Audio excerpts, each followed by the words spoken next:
നമസ്കാരം. പശ്ചിമ ബംഗാളിലെ ആദ്യ ബി.ജെ.പി. സർക്കാരിന്റെ സത്യപ്രതിജ്ഞാ ചടങ്ങ് ചരിത്ര സംഭവമായത് സുവേന്ദു അധികാരിയുടെ സ്ഥാനാരോഹണം കൊണ്ട് മാത്രമല്ല, വേദിയിൽ കണ്ട വൈകാരികമായൊരു കൂടിക്കാഴ്ച കൊണ്ടുകൂടിയാണ്.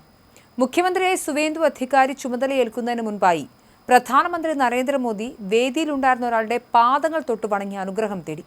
ദീർഘനേരം അദ്ദേഹത്തെ കെട്ടിപ്പിടിച്ച് മോദി സംസാരിച്ചപ്പോൾ കണ്ടുനിന്നവരുടെ എല്ലാം കണ്ണുകൾ ഈറനണിഞ്ഞു.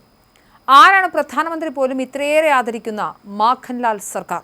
ഇതാണ് ഇപ്പോൾ സാമൂഹിക മാധ്യമത്തിലൂടെ ഉയരുന്ന ചോദ്യം. ബംഗാളിലെ ബി.ജെ.പിയുടെ ഏറ്റവും മുതിർന്ന പ്രവർത്തകരിൽ ഒരാളാണ് 97-കാരനായ മാഖൻലാൽ സർക്കാർ.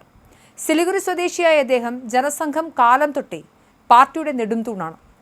ബി.ജെ.പിയുടെ ആദർശ പുരുഷനായ ശ്യാമപ്രസാദ് മുഖർജിയുടെ അടുത്ത അനുയായിയായാണ് മാഖൻലാൽ അറിയപ്പെടുന്നത്.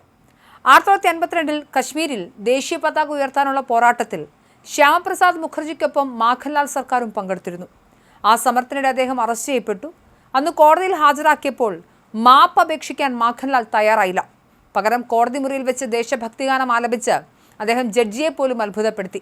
അദ്ദേഹത്തിന്റെ ധീരതയിൽ ആകർഷനായ ജഡ്ജി മാഖൻലാലിന് നാട്ടിലേക്ക് പോകാൻ ഫസ്റ്റ് ക്ലാസ് ടിക്കറ്റും 100 രൂപയും നൽകിയാണ് യാത്രയാക്കിയത്. പതിറ്റാണ്ടുകൾ നീണ്ട പോരാട്ടത്തിനൊടുവിൽ ബംഗാളിൽ ബി.ജെ.പി. അധികാരത്തിലെത്തുമ്പോൾ ആ വിജയത്തിന്റെ സാക്ഷിയാകാൻ മാഖൻലാൽ സർക്കാർ വേദിയിൽ ഉണ്ടാവണമെന്ന് പ്രധാനമന്ത്രിക്ക് നിർബന്ധമുണ്ടായിരുന്നു. അടിയന്തരാവസ്ഥയ്ക്ക് ശേഷം ഇന്ത്യയിലെ ദേശീയ പ്രസ്ഥാനങ്ങളുടെ ആദ്യകാല ഗ്രാസ് റൂട്ട് നേതാക്കളിൽ ഒരാളാണ്.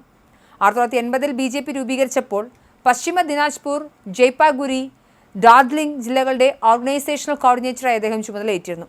വെറും ഒരു വർഷത്തിനുള്ളിൽ 10,000-ഓളം അംഗങ്ങളെ പാർട്ടിയിൽ ചേർക്കാൻ അദ്ദേഹത്തിന് സാധിച്ചു. ബംഗാളിലെ പഴയകാല പോരാട്ടങ്ങളുടെ ജീവിക്കുന്ന സാക്ഷിയായാണ് ബി.ജെ.പി. ഇദ്ദേഹത്തെ കാണുന്നത്. കേരളത്തിൽ മാരാർജി എന്ന ബി.ജെ.പി. നേതാവിനെ പോലെ തലയെടുപ്പുള്ള നേതാവാണ് മാഖൻലാൽ. ബംഗാളിലെ പഴയകാല പോരാട്ടങ്ങളുടെ ജീവിക്കുന്ന രക്തസാക്ഷിയാണ് ഇദ്ദേഹം എന്ന് പറയേണ്ടി വരും. സുവേന്ദു അധികാരിയുടെ നേതൃത്വത്തിലുള്ള പുതിയ മന്ത്രിസഭ അധികാരമേൽക്കുമ്പോൾ പാർട്ടിയുടെ അടിത്തറ പണിത പഴയ തലമുറയോടുള്ള ആദരസൂചകമായാണ് മോദി മാഖൻലാലിന്റെ പാദങ്ങളിൽ പ്രണമിച്ചത്. ബംഗാളിൽ ബി.ജെ.പി. നേടിയ 207 സീറ്റുകളുടെ തിളക്കത്തേക്കാൾ മാഖൻലാലിനെ പോലുള്ളവരുടെ ത്യാഗമാണ് പാർട്ടി ഇവിടം വരെ എത്തിച്ചതെന്ന് ചടങ്ങിൽ പ്രധാനമന്ത്രി പറഞ്ഞു.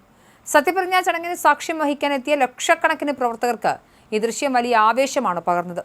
സുവേന്ദു അധികാരിയും മാഖൻലാലിന്റെ അനുഗ്രഹം തേടി.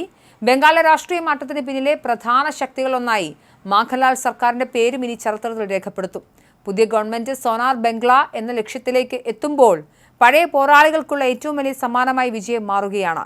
സുവേന്ദു അധികാരിയുടെ നേതൃത്വത്തിലുള്ള പുതിയ മന്ത്രിസഭ അധികാരമേൽക്കുമ്പോൾ പാർട്ടിയുടെ അടിത്തറ പണിത പഴയ തലമുറയോടുള്ള ആദരസൂചകമായാണ് മോദി മാഖൻലാലിന്റെ പാദങ്ങളിൽ പ്രണാമം അർപ്പിച്ചത്. ബംഗാളിൽ ബി.ജെ.പി. നേടിയ ചരിത്ര വിജയത്തെക്കാൾ മാഖൻലാലിനെ പോലുള്ളവരുടെ ത്യാഗമാണ് പാർട്ടി ഇവിടം വരെ എത്തിച്ചതെന്നും അദ്ദേഹം പ്രസംഗത്തിൽ പറഞ്ഞിരുന്നു.